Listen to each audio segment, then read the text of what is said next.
I kept walking, and then I heard Empire. So I turned around and I said, did you just say to me? And I see the attacker masked, and he said, this MAGA country punches me right in the face. So the story that actor Jussie Smollett told the nation and told the police twice has now led to a 16-count felony indictment that was handed down just moments ago by a grand jury in Chicago. He's accused of staging a hate crime against himself in January. He's already been charged with 1 count of disorderly conduct, and tonight he is facing many new charges. Trace Gallagher live in our West Coast newsroom tonight with this breaking news and what we know. Good evening, Trace. Good evening, Martha. This is the worst-case scenario for Jussie Smollett because the indictment actually expands the case against him in 2 ways. He was facing 1 felony count for disorderly conduct. Now he's facing, as you say, 16 felony counts, but the grand jury also returned 2 separate sets of charges for making false statements to 2 different Chicago police officers, and those stories were different. Remember, he gave 1 statement shortly after the alleged attack and another later the same day where he told police about the racist and homophobic slurs that they yelled MAGA country, beat him up, put a noose around his neck, and poured bleach on him. Each set of charges carries a possible penalty of 4 years in prison. Experts say it's highly unlikely he'll serve 8 years, but it's now more likely that he could face some jail time, though a plea deal is also a strong possibility. Police say, bottom line, Jussie Smollett directed 2 brothers to buy a noose at a hardware store and buy hats and masks at another store. Then he paid the brothers $3,500 to stage that attack. Police say the brothers wore gloves and did strike Jussie Smollett, but the scratches and bruises on the actor's face were likely self-inflicted. Investigators say he staged the attack because he was unhappy with his salary on the Fox TV show Empire. On top of these new counts, Smollett could also be facing federal charges for mail fraud. Investigators have indicated that before the alleged attack, Smollett also sent himself a threatening letter on the set of Empire that contained white powder that turned out to be acetaminophen or Tylenol. The letter is now at an FBI crime lab. So far, no word from the 36-year-old actor or his lawyers. Martha. Trace, thank you very much. Joining me now, criminal defense attorney Mark Eiglarsh. Mark, good to have you with us tonight. First of all, your reaction to this 16-count indictment by the grand jury in Chicago. Well, as you said, I am a criminal defense attorney. It's my job to go to court every day to defend people like him accused of crimes. But first and foremost, I'm a human being, and I've never lied or misled anyone on your show, and I won't do it for the first time now.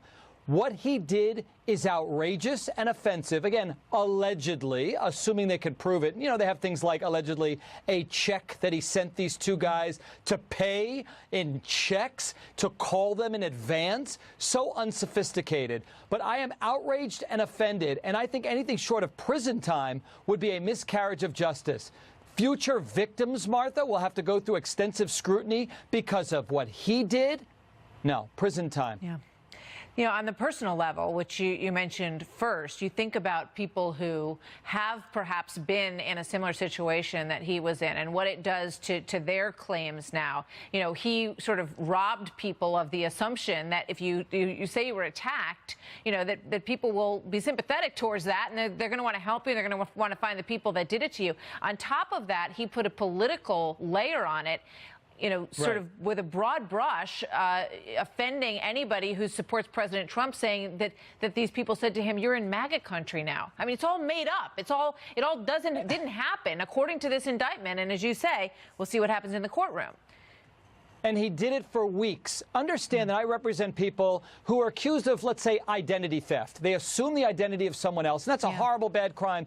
They get 2 years minimum mandatory in prison for that crime. Now, he assumed the identity of a true victim. He should at least get 2 years for that. Well, do you think he will? I mean, you know, that's the question on everyone's minds tonight. No. Is there going to be a pleading? So what's going to happen? You know, look in your crystal ball. How do you see this playing out? Okay, if he's one of my clients, I look him in the eyes and say, the acting is over, Mr. Primetime. You're done. Look at me in the eyes. Do you not want to go to prison? Okay, I might be able to help you. let's get real now. And he says, okay, I was wrong. So here's what you do. You go in and you apologize. And now you do the tour. You let everybody know how sorry you are. And you throw yourself at the mercy of the court. And you pray and you hope that somehow the judge has leniency on you. And what will help them is there's a presumption in Chicago of probation for these types of offenses. It'll take the judge saying, not for this.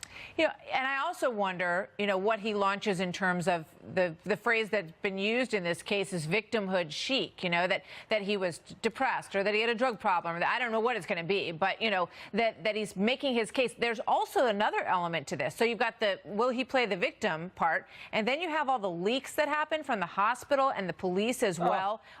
Is any of that mitigating for him in the eyes of a judge?